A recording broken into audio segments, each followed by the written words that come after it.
Welcome to the Inside Integration Podcast. My name is Chris. I am joined, as always, by my partner, Jayson. Hello, everybody.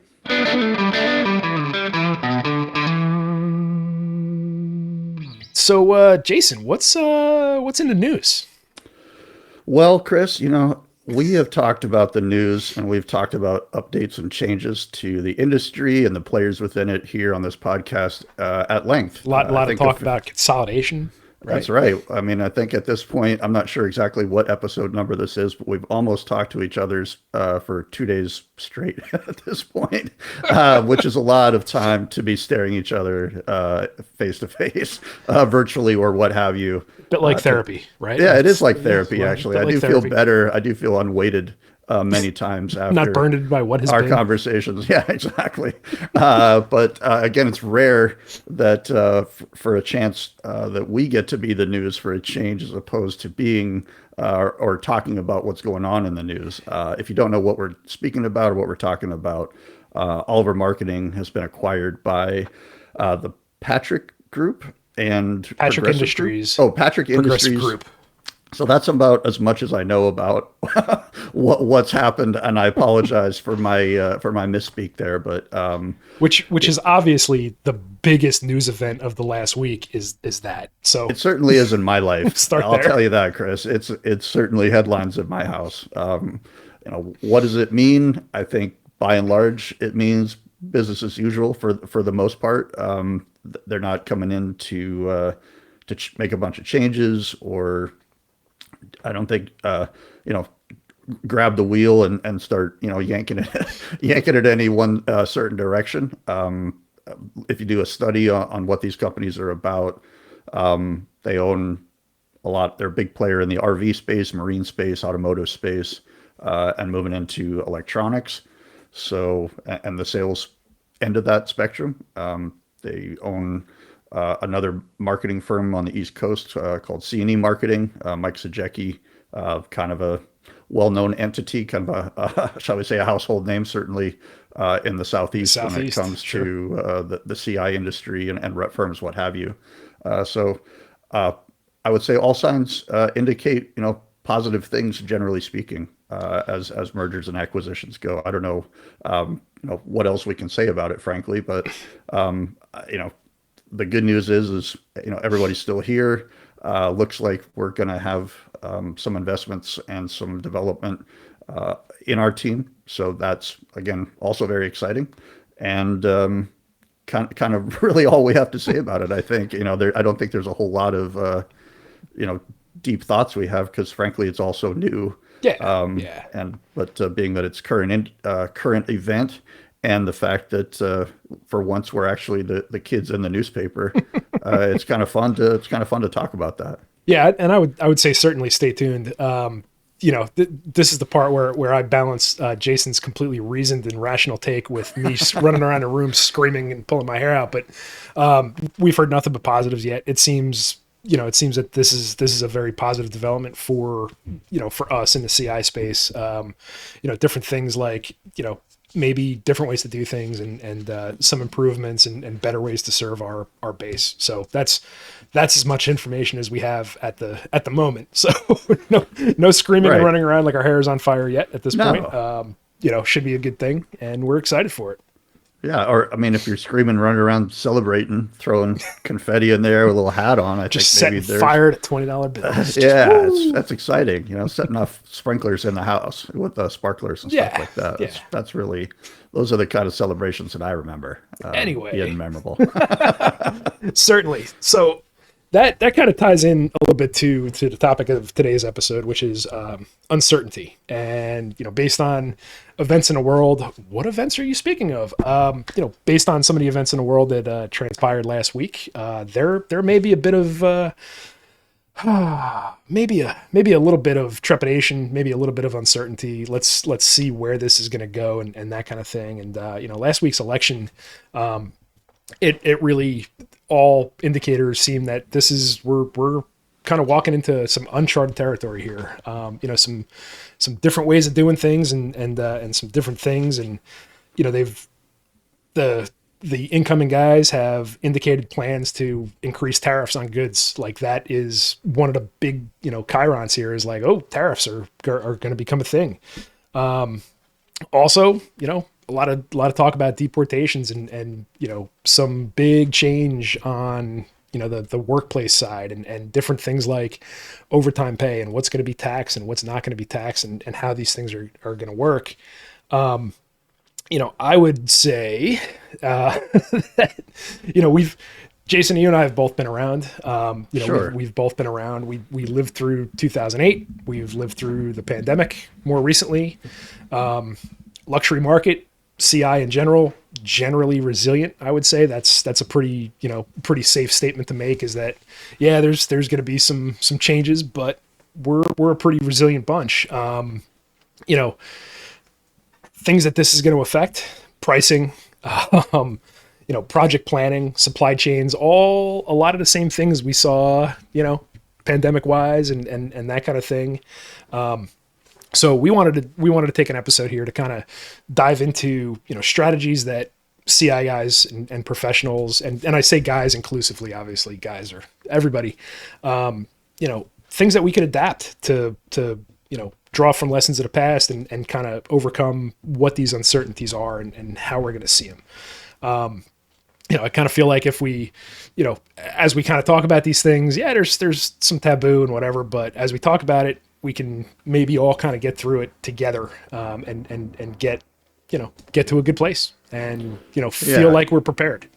I think that is one of the biggest issues is that people have forgotten how to have a conversation without taking things personally or maybe crossing the line to make people feel like they're being attacked, right? Like just, fair point, wherever you land on the spectrum here, whether you're happy, whether you're sad about the outcome of the election, America's not a person, and regardless of that, there's checks and balances and some things in place here to make sure that we can continue on. But to your point, the market that we cater to, frankly, is a luxury market, and typically the people that have disposable income are those of higher net worth, higher means, and the clients that we serve, and we benefit from their patronage.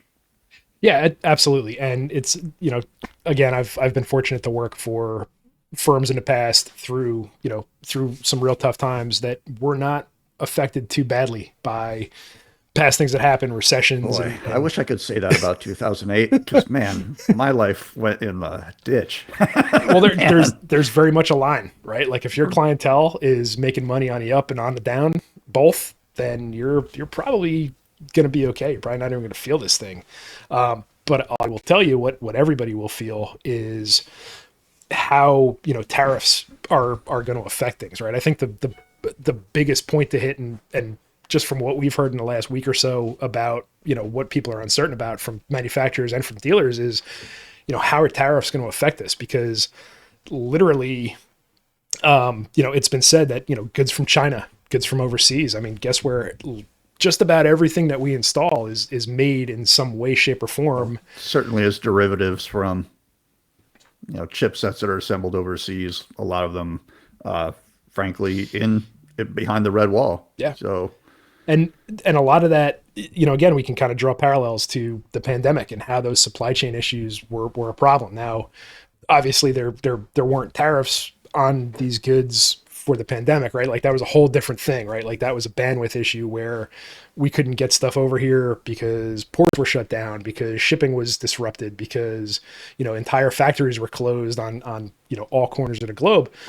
But what we have to look at now is, okay, are these things going to become 20% more expensive just across the board, right? So it doesn't seem like there's going to be, it doesn't seem like we're going to see fulfillment issues. It seems like there's going to be a premium on these goods and how that's going to work. And because everything is based on, whether you're Sony or Sonance or SI or whoever, if this chip is 20% more expensive because of a tariff, like you are going to absorb as much of that as you can, but you're absolutely going to raise the price of goods.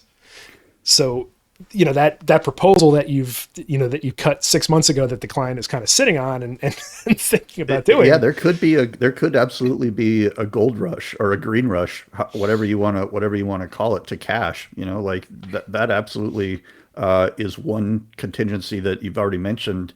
I think a lot of our vendor suppliers, manufacturer suppliers are doing the math on that. I mean, I don't know, and it's because you and I are not political scientists nor economists nor Right. Qualified to speak on macroeconomics on a global scale. I think as a profession, anyways, but as a couple of old goofballs that yell at the grass And clouds. We yell at clouds. Oh, too. clouds. Both That's right. Equal opportunity. That's right. I mean, you could look at this a few different ways.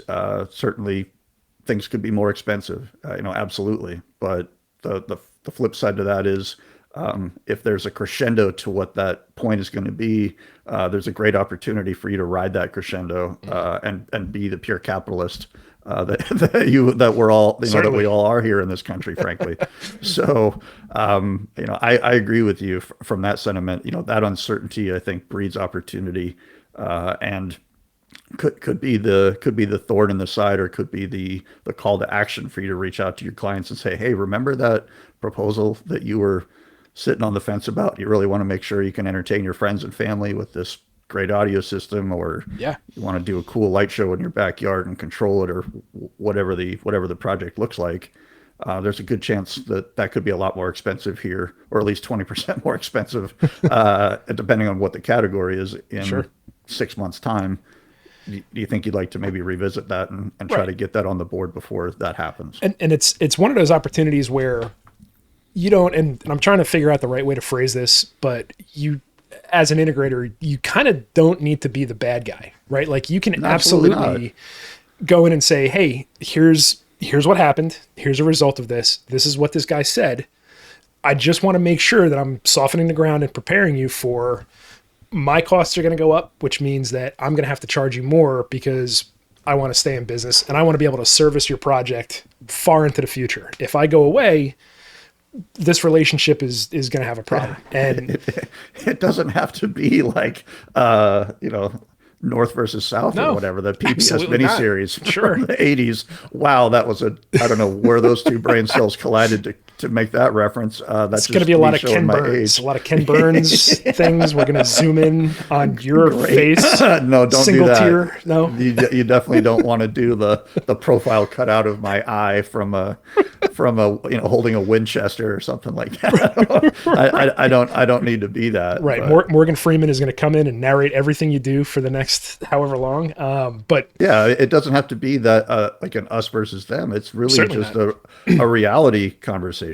And here's what it is. This is a pragmatic situation. Yeah, and it's a public enough thing that make that the bad guy, right? Like not make the dude the bad guy. Hey, this is what's been said. This may not come to pass. And again, let me qualify and preface this by saying, like, who knows, right? Like maybe some sensible folks will get in the guy's ear and say, hey, that's not really a great idea. And maybe the dude will listen. Okay, that would be wonderful. But as an integrator, make sure you soften that ground, right? That makes that difficult conversation happen far, it makes it a lot easier at some point, because that's the thing. Nobody here should ever operate at a loss, right? Like, you're not a charity. You are somebody who's out there working, trying to feed your family, and regardless of your stripes, right? Yep. We all, not to be too centrist over here, but there's some basic, common ground. I think we all have, Yeah. We'd like clean air, clean water, good food, safe, clean streets. Take care of our family, make sure everybody's well provided for. Keep a roof over people's heads. Yep. Make sure the wolves don't eat them when they're outside. You're not working or owning a business to put yourself into debt because you want to do electronics in luxury clients' houses out of the goodness of your heart. Like nobody will ever imagine that that's the case.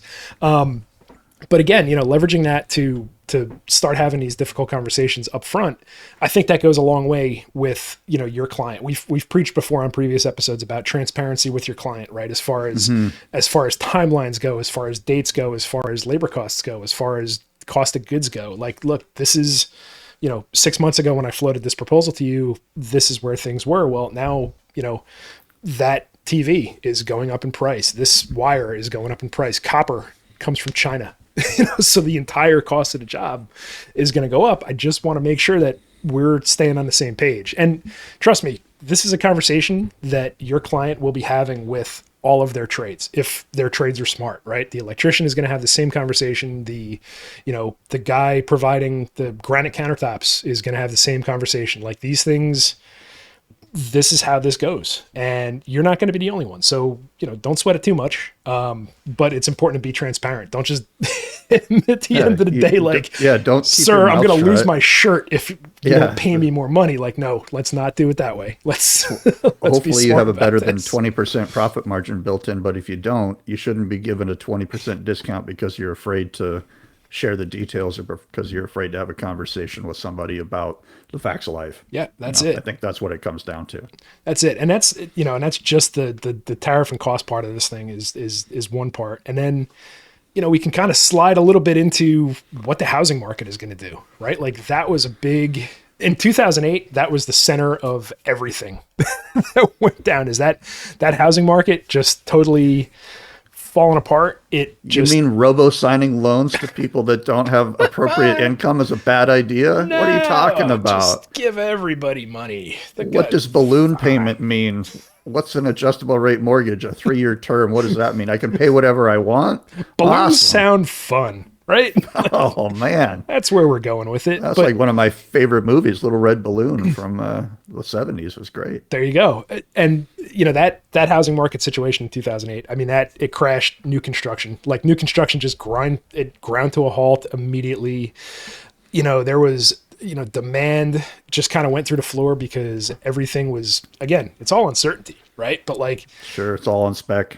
Yeah, everything is on spec and that kind of thing. And a lot of the guys who survived and dare I say thrived in 2008, they kind of pivoted a little bit towards, okay, if all your eggs were in the new construction basket, if you were working with a builder and doing tract home developments and that kind of thing, I mean, first of all, after you picked your jaw up off the floor and realized you had to rethink your entire life all of a sudden, changed your pants, you would absolutely kind of pivot into, okay, well, what can we do in existing homes, right? So here's the thing. Here's where here's where the smart integrators were able to survive and, pivot from your new construction and your pre-wires to maybe get a couple more of your guys in-house trained up on how to work in a finished home, how to retrofit, how to do these things, right? Like, this is where, you can kind of change the skills in your workforce to be more effective to the market that you're seeking, right? Because if you're not seeking new construction work because it doesn't exist, or you're in the wrong market. Right. Right. If you're geographically unfortunate, if you're in the wrong area, then, well, hey, maybe you work towards getting your guys experts on, doing stuff without wires, wireless technology, retrofits, how to do these things. And there's a ton that's available. The ProSource Academy is a good, it's a good thing. Trade price band for volume or vice versa. Hey, I normally am in this lower price band, but that work has disappeared. I need to try to shoot up market. Yep. Or conversely, and unfortunately, I don't think it's the trend right now. Mm-hmm. Try to get more fish, maybe that aren't as maybe high dollar jobs, but right. Try to do more of them depending on obviously where you're at on that scale. But I think you and I would both agree that we've seen that lower end and the middle certainly soften up when it comes to what electronic systems projects can be or what they look like. And yeah, it does seem strange that when things were more expensive, the lower markets seem to be a little bit healthier, but by and large, that trend, I don't know. We're going to see how it all shakes out here over the next few years. I think this is a good theme to kind of hit again is like, well, we'll see. It's the same kind of idea. This is all just uncertainty. Nothing is written in stone at this point. This is all just based on what has come out in the course of the election about what one person said that they were going to do. And maybe cooler heads will prevail. Maybe this is a good thing. We honestly don't know. We are here waiting to find out. But it behooves you as an integrator and as a business owner and an employer of others that start thinking about this stuff, Roll with the punches. yeah, get out of, whether you're sulking or partying. Okay, great. You've had your time.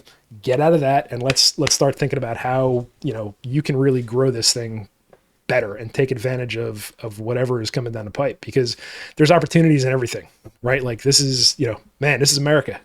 We're gonna do something. We came out of 2008. We came out of the pandemic. We're, in a pretty strong place right now as an industry of custom integrators, and there's opportunities abound. This is the land of opportunity. Yeah, well, it's let me open up my book of pot. yeah, well, exactly. I mean, speaking as an immigrant myself, I mean, there is Canada doesn't count. That's just it counts. You came dude. down from America's hat, and we welcomed you with open buddy, arms. But come on, I wouldn't say that's a fact, but that's beside the point. well, so yeah, and that that kind of rolls us into our into the next thing I wanted to hit here, which is like labor shortages and how that relates to I immigration. did not tee that up. That was pretty good for a foreigner for some guy that just snuck over the line when he was 10 years old. Well, it's in my mom's Buick Skylark. it's prescient. It's real prescient to me because I need to figure out what I'm going to do once they round you up in a camp and send you back to your homeland. Well, that's the internet, dude. I can remote podcast from that's true. from Canada. We could fire up the old Starlink. This will just continue on. It can't stop us now. No, this is an avalanche moving down a hill towards a village really of unsuspecting people. Really slow. But to address that part of it, it feels like there's some immigration policies that are maybe going to affect things. Could affect labor for sure. Absolutely, and we've, as custom integrators, we've harped on it for 43 episodes now. Pretty much mentioned it in every single one. Is that guys can't find labor. You can't find qualified guys and that kind of thing. And I think where this may affect us is maybe that pool shrinks a little bit. But maybe the qualified pool doesn't really shrink at all. But I think where the rubber meets the road as far as custom integrators are concerned is that I think you start seeing home builders having a bigger problem where, maybe you're not going to get enough guys to, and I'm generalizing here, but maybe you can't find enough guys to landscape or to be roofers or assistants or, however that is.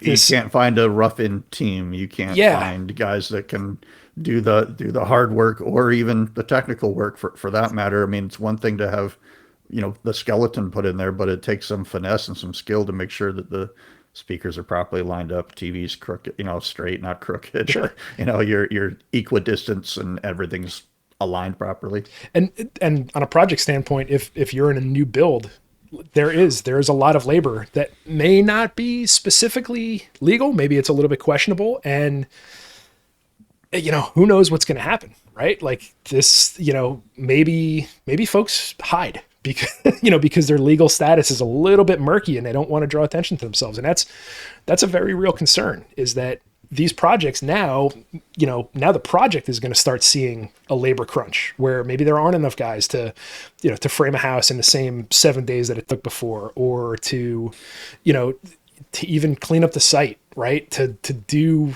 all of these things that, these gaps that we're the concrete to clear and develop the site with the services underground with like people forget about the blocking and tackling that new construction is. What goes into a house, right? Oh my God. Oh, we've got to tear the land down because the topsoil here is trash, but we're going to build it back up and engineer the footings underneath all of these homes. Like it looks like a bunch of guys digging around in the muck from the untrained eye, but to people that have been in the game for a while, like that's some freaking back busting, knuckle breaking work. Absolutely. And the people that do that labor deserve the utmost respect, and we kind of owe our homes and our livelihoods to their efforts. So you're seeing a shift, absolutely right, in what that could be on a foundational level, because those trades typically aren't attracting college grads are not super jazzed about, busting their butts all day long, breaking up clay or whatever. Right. I agree with you. That for me, I think the weird ripple effects of what's going to happen in the labor market if a mass deportation event does take place is going to be, going to be a long tail on that dog, as they would say Yeah. in the South. And again, maybe we'll see, maybe we'll see a little, maybe it was a lot of campaign rhetoric, right? Maybe this, Sure. maybe it isn't 20 million people who are going to be mass deported as was stated numerous times. I would hope not. I would hope not too. I think about the emotional toll, let alone the financial toll that would take on I mean, just the on chaos people across this country. just the Crazy. absolute chaos of it. And, again, here's hoping that cooler heads prevail, or that there's, a plan that's in place and this thing is The pretty, media pump. Where is the fear setting on the, like, what number is the can fear we setting? crank down? We just crank the fear setting down to like a 2 or 3. Like, we need to get off of these Yeah. 8s and 9s where we're at right now. We don't need that. And this is a big part of it, right? Like I am purposely sitting here trying not to, ring that bell, and like, we're not looking for views because we're out here trashing what's going to happen, or building it up to be a total nightmare or anything else.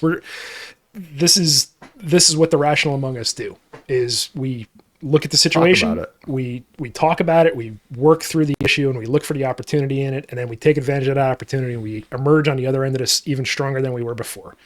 And Man, you are a capitalist. Look at you. I'm just somebody who doesn't want to live my life in absolute panic at all times every day. Right. There's no reason to. I agree with you. Like, as I said kind of earlier, we're not qualified to speak on this. We're just a couple of goofballs giving our opinion here. The only qualification is that, between the two of us, we got about 100 years in custom integration, and we've lived through a lot of bullshit. And, and that's really what it is, right? Like, you can't tell me, hey, I went through a period where every single HDMI output of every single Integra receiver was just totally bad. And that seems like more of an issue than this may be, right? Yeah, that's true. Yeah, those We've been those through are a some lot things, harder buddy. conversations to have about, I'm sorry, sir or ma'am. We have just an unbelievably bad batting average with this one specific project or product that I sold you in your project. And I I know it's realize- the linchpin of everything, but I'm going to have to replace it several times for you to get a good one. Right. I mean, I know I'm going to keep bringing back the same one, but it'll be good this time, I promise. I would honestly ask the integrators out here who are listening to us, all 4 of them, to tell me, made it this far. Yeah. what is a worse conversation to have, right? The conversation about, hey, all of these products might go up due to circumstances that are largely out of my control. I will do my best to accommodate you. However, you should realize that this is something that's coming. Right. Versus, the manufacturer pushed out a firmware that made your entire house completely unable to work over Super Bowl weekend. Which conversation?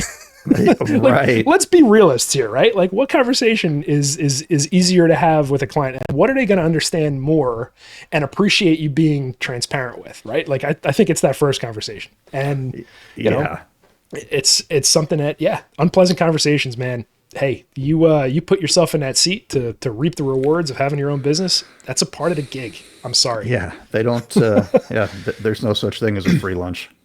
And that is an overarching theme about what we're talking about here is, building up that client trust through transparency and communication. It's exactly what we're going here. That's bullet point number 4.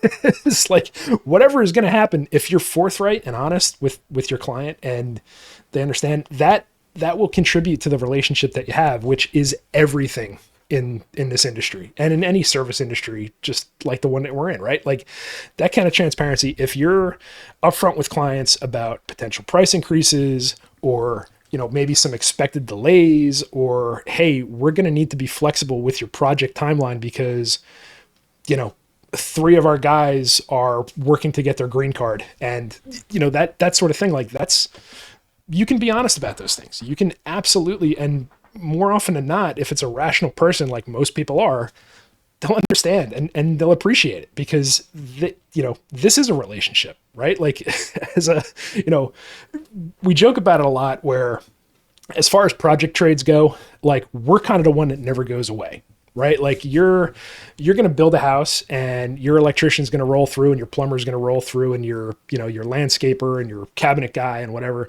like they're going to roll through and they're going to be done largely at the end when that certificate of occupancy is awarded and call it a day.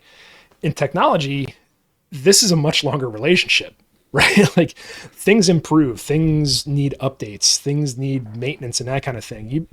You may not see your plumber until your kid tries to flush a whole handful of Matchbox cars down the toilet, right? Like that's that's that relationship. But you might see your integrator. Mad Max, see you later, buddy. Yeah, you might see your integrator on a much more rapid schedule because new things come out and things technology breaks and can become unpredictable. So maintaining that relationship is something that you certainly want to do, and being transparent and communicating with your client is it's paramount, man.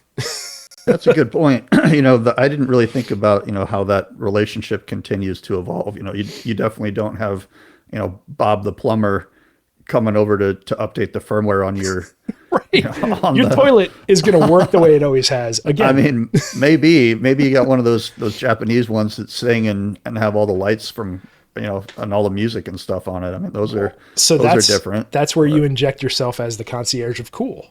Right, so you're the guy who makes sure that the toilet Wi-Fi works. Right? Everybody needs to do a shot. We said concierge of cool. We need to establish the guardrails of our drinking game.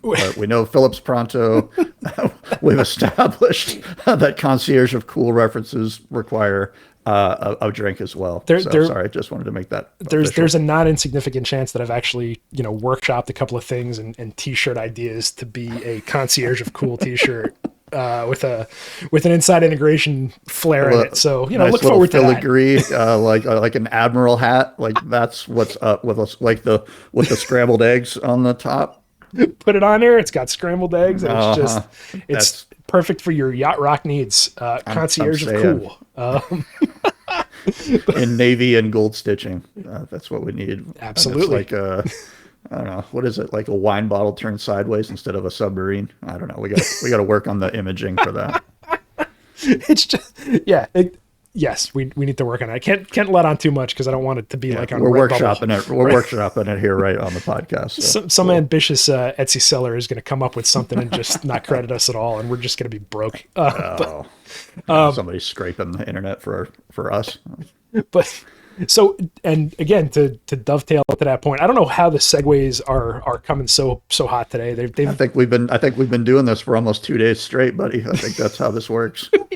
we just do the show for each other, just randomly via texts, 100%. It's 100%. It's sports memes, it's Letterkenny stuff, it's show ideas, and it's whatever. And we just never stop doing the show. This is just the part that you see, right. Which is disappointing. Should be to everybody involved, but. That relationship that custom integrators have with their clients, and by virtue of the fact that it's different than every other trade, right?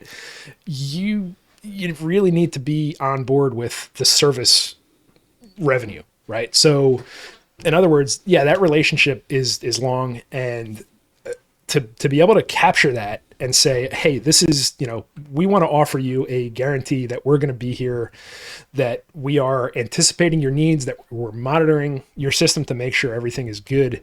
I think that's a great way to kind of uncertainty proof your business, right? So if you're, you get on board with your service plan, you dial this thing in, it's great. It's comprehensive. It makes sure that, you've got recurring revenue coming in and that your client is getting a very high level of service, which they're paying for and they're paying you for.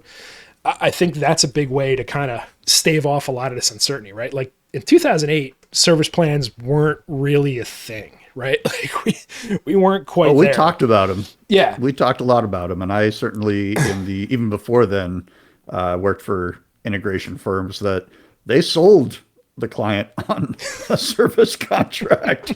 That 24-hour round-the-clock support may or may not have actually trickled down to the actual integrators on the team.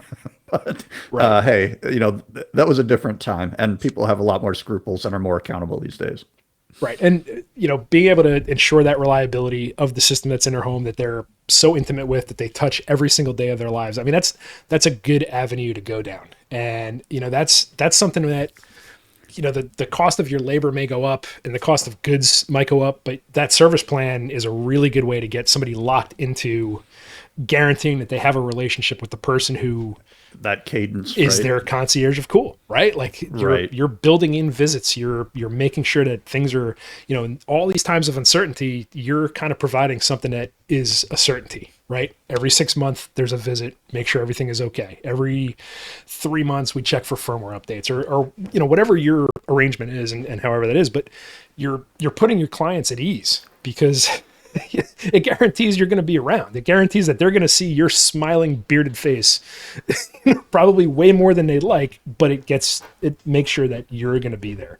And I think that's important, especially since nobody knows what's coming around the corner, Right. Well, yeah, that's again, to your point, is a way to, I wouldn't say organically maintain that relationship because it's obviously the client paying you Sure. to be there, but you offer value for your service. You make sure that somebody's there when they need a problem resolved or have a question to ask. Can you answer this for me? We harp on this all the time. The hallmarks of successful businesses are the ones that are communicative, that are responsive to customer issues and Transparency. questions and transparent. Yes, there are some clients we'd love to fire, but the reality is, if they're paying the bills, those are the clients you got to service, right? Absolutely correct. And, again, just to flog this point even more, custom integration has been around before. it's going to be around long into the future. And maybe there's more billionaires and zillionaires to build more wild and wacky stuff for. You want $1 million TV to come out of the ground in your backyard. Somebody's got to put that in. Might as well be you. You're absolutely right. And that's where these opportunities lie, right? You take care of the business that you have, you do what you do best, you're transparent and forthcoming, and you actually think of and consider a plan, you're going to be okay. Everybody's going to be okay. We're going to keep on chugging. And man, who knows? This might usher in the biggest growth that this industry has ever seen. Because that's exciting. I like to think about it that way, frankly. The amount of people that could afford this stuff, man, maybe that's just going to triple, right? Like, could you imagine like how great would that be? Jayson's not going to be around because he'll be in a cage, but this is I'm just kidding, buddy. I'll be in a camp. I won't. Come on. It'll be outside. It'll be near the border. That's so right. when my sentence is up, they can send me back. You're not a child. You won't be caged. That's right. Oh, So yeah. anyway, It'll be hard labor. very sorry. I'm just kidding. It's fun. You gotta take the piss out of it a little bit. You right? have to, right? How can you not? The fear pump again. We'll just dial that setting down about 15 clicks, and Yeah. like, hey, you know what? The sun is still going to come up tomorrow. Everything's generally speaking not in that bad of shape. Nope. As far as America goes, right? Maybe some other parts of the world you couldn't say the same thing. Sure. But by and large, I think we're generally in a good place. And that is a very important thing. You just struck a nerve here with me. That is a very important thing, is that there are entities that are billion-dollar companies that their sole purpose is to keep you engaged. And one of the things that keeps people engaged is fear, is abject and utter fear. Turning it down. I'm turning it down. If you are afraid of what's coming from both sides, right? This is completely an agnostic take here, right? That those entities are going to make money by keeping you afraid and just spoon feeding you whatever information continues to make you afraid. And we kind of came on today and we're like, man, this is kind of a third rail. And like me and Jayson were kind of talking about it. It's like, well, we sort of piss on a third rail. But Ride the lightning. It's important, and we're trying to come at you as, listen, don't fear, right? Like, yeah, hey, be aware and, make sure you're prepared and consider some of the outcomes and some of the things, but don't be afraid. we're Adapt and overcome, Marine. adapt and overcome, Marine. We are, And I'm not a Marine on Veterans Day. I'm gonna go ahead and slap myself in the face for stolen valor. But so yeah, it had to be said. SEAL Team 6 is going to rappel into that window behind you. Oh my God! Pull Yeah, you back out. Oh, it's a helicopter above my house. That's what that sound is. But if there's any trade on this planet and in this world that is adaptable and can overcome problems, it's custom integrators, right? Like if you're trying to make 30 dissimilar technologies all work together and be streamlined for your client, what's more adaptable than that? This is what we do. We're custom integrators. We do this stuff all day, every day. We make nothing out of problems that would stymie most trades. And that's important to remember. We're also Costco guys. Of course, we work out by the tires. Sorry. You see my cargo shorts? You can fit so many F connectors in these bad boys. Oh man, sorry. Anytime anybody says, we're whatever guys, my brain is a terrible tapestry of nightmares. So I think about this terrible family from Long Island that, victimizing his children to make a social media channel. Check out the Costco guys if you don't know what I'm talking about. And then when you see me later, punch me in the arm and say thank you for ruining my life with this Appreciate that. familial stuff that we have to document. So sorry about that. It's the way my brain works. So think ahead, be transparent. That's right. Take care of your client, take care of your staff. It's not that hard. Take care of it. It'll all take care of itself and take care of you. So let's close the book on that and let's transfer over into we got anything else going on? Should we recap 3 days of golf debauchery with I mean, if you stuck through, if you're still here, now it's the Inside Integration After Hours podcast. Some nice saxophone music. It's not the Red Shoe Diaries. It's just After Hours. So settle down. That is a dated reference, sir. Yeah, I'm a million years old. What do you want from me? We had our.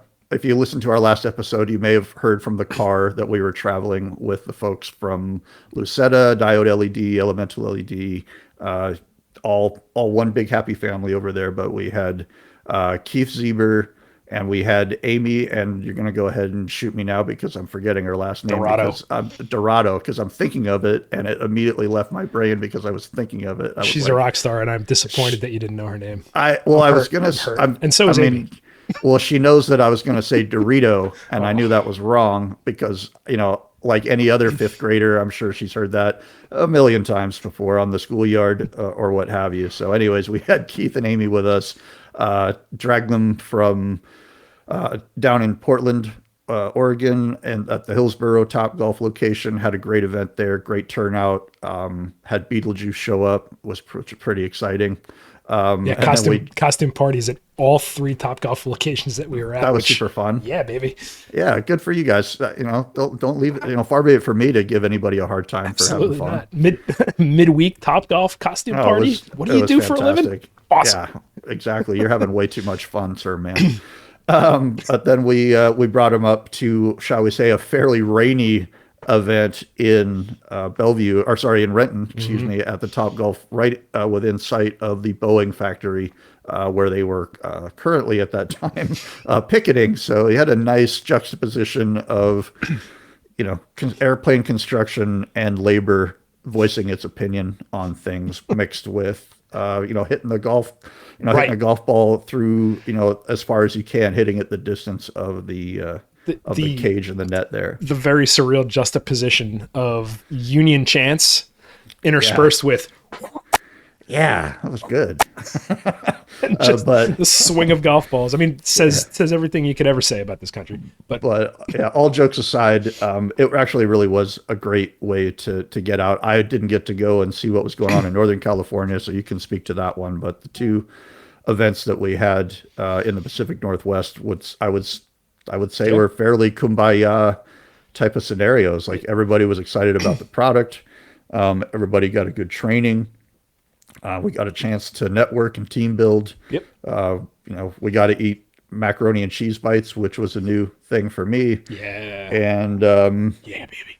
as sick of the fajitas as Keith and Amy were, I thought they were fine because they were new to me. So Yeah. good on them for footing the bill on all the snacks, drinks, booze, golf, training, what have you. No, it was Really great to have a partner that does that. it was wonderful to have and man, you hit the nail on the head. Like they are such great partners to us, to dealers, to everybody. These three events, and again, it was a haul. Like it was three cities in a row, San Jose, Hillsborough, Portland, and Renton, Seattle. 1, 2, 3, bing, bing, bing. And each event was great. Like it was the training was really good. Like it was really, if you ever had any questions about this stuff, it was really well laid out, and the networking was great. Like everybody got along, and there were so many conversations that were happening. There were specifiers that were there. There were other trades that were there. There were CI guys who were there. And then, man, we just went out and drove some balls, and just the drinks kept on coming.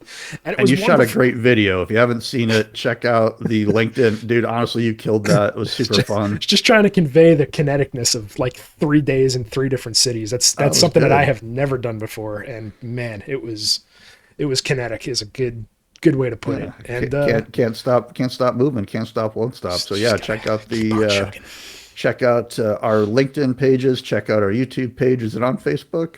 Better be on Facebook. I'm not sure. We're on there somewhere. It's on Facebook. Sure. But yeah, check out the socials for that video, and to kind of get a taste of what that recap's like. If you want to learn more about Lucetta, obviously reach out to us at Oliver Marketing. Check out the Lucetta webpage. See what she got on there, and maybe what those solutions could be to fit into your little bundle of choy and tricks that you're putting out there. They have already strongly hinted that this is something that they're going to do next year too. So there will be another Lucetta tour, and let's do K1 golf go-karts. So we'll figure something out. I mean, there was like 35 cities this year or something like that. So guaranteed there's one near you if you're within the sound of my voice. And it's worth hitting. So, all right. Well, Jayson, I appreciate the therapy session and the the deep calming breaths, and hopefully the warm dulcimer tones has gone there to maybe soothe some of the folks out there. Right. So which one of us is Tony Soprano and which one of us is Lorraine Bracco? Like, who's the therapist and who's the mafioso boss? Like, that's what I'm trying to figure out. Which Lorraine Bracco are we talking about? Are we talking about Lorraine? Karen! There's a whore in your building! The greatest. Absolutely the greatest. Got to make a Goodfellas reference whenever I get a chance. Have to. Got to do it whenever I get a chance. Love it. All right. Well, that's it for us, and you take care out there. Take care, everybody. Bye-bye.